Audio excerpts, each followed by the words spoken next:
Animal experts in Brazil are treating endangered wild monkeys with a vaccine against yellow fever.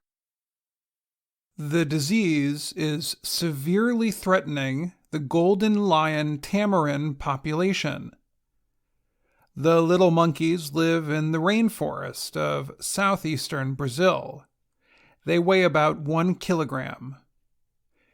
Yellow fever began to spread in Brazil in 2016. More than 2,000 people got sick and 750 died. Monkeys got sick too. The disease killed about 1/3 of the golden lion tamarin population, and the population was small even before the outbreak, so scientists created a vaccine to protect the monkeys. The vaccination campaign began last year. So far, about 300 animals have gotten shots and are reported to be doing well. But the treatment represents a change in thinking among supporters of wildlife conservation. Historically, conservationists have believed that humans should not interfere directly with wildlife. A traditional saying in the world of conservation work is, "Leave it be." Vaccinating animals to protect their species from extinction is a new idea, said Luis Paulo Ferraz, president of the Golden Lion Tamarin Association. The nonprofit group is working to save the monkeys. The vaccination effort has raised questions about how far humans should go to save wild animals. Some conservationists now believe humans should use their latest scientific developments to save animals. They argue that humanity already negatively interferes with animals all over the world by developing in areas where they live. So, if humans have the ability to help animals with a shot, they should do so. Tony Goldberg is a scientist and animal doctor at the University of Wisconsin-Madison. He believes in vaccinating wild animals when possible. There are people who say we shouldn't touch nature, that we shouldn't alter anything. But really, there are no pristine natural habitats left, he said. People are realizing they have to do something, he added. Carlos R. Ruiz Miranda agrees. He is a biologist at the State University of Northern Rio de Janeiro. He has been working to protect the monkeys.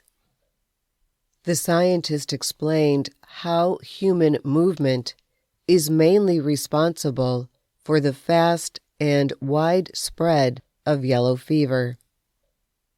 This epidemic moved very quickly from north to south across the country. No wildlife does that, said Ruiz Miranda.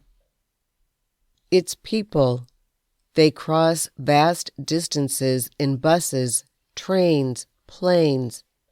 They bring the disease with them. We realized that in 5 years we could lose the entire population if we did nothing, said Ferraz of the Golden Lion Tamarin Association. Andrea Martins is a biologist for the Golden Lion Tamarin Association.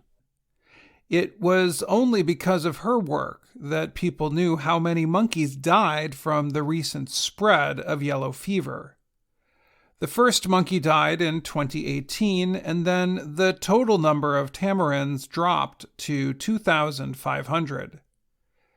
At the time of the yellow fever outbreak, Marcos da Silva Freire was a deputy director of technological development at Brazil's Oswaldo Cruz Foundation. It oversees vaccine testing and production in the country. Freire organized testing of yellow fever vaccines for monkeys with the Primate Center of Rio de Janeiro. The vaccine led to antibodies in the tested monkeys and caused no harm, the scientists found. Freire and his team won government approval to treat wild golden lion tamarins soon after. So far, about 300 have been vaccinated and are reported to be doing well. Tests show that more than 90% of the monkeys have immunity or resistance to the virus since vaccination. The outbreak of yellow fever is no longer a big problem for the monkeys, and their population is starting to come back. But even with the success of the vaccine program, scientists are still not sure about creating vaccines for other animals. Jacob Negre is a biologist who studies monkeys. He works at Wake Forest University's medical school. He wondered about unpredictable effects of such wildlife treatment. He explained that you might create a treatment that helps one kind of animal but hurts another. I'm Dan Friedel. And I'm Dorothy Gundy.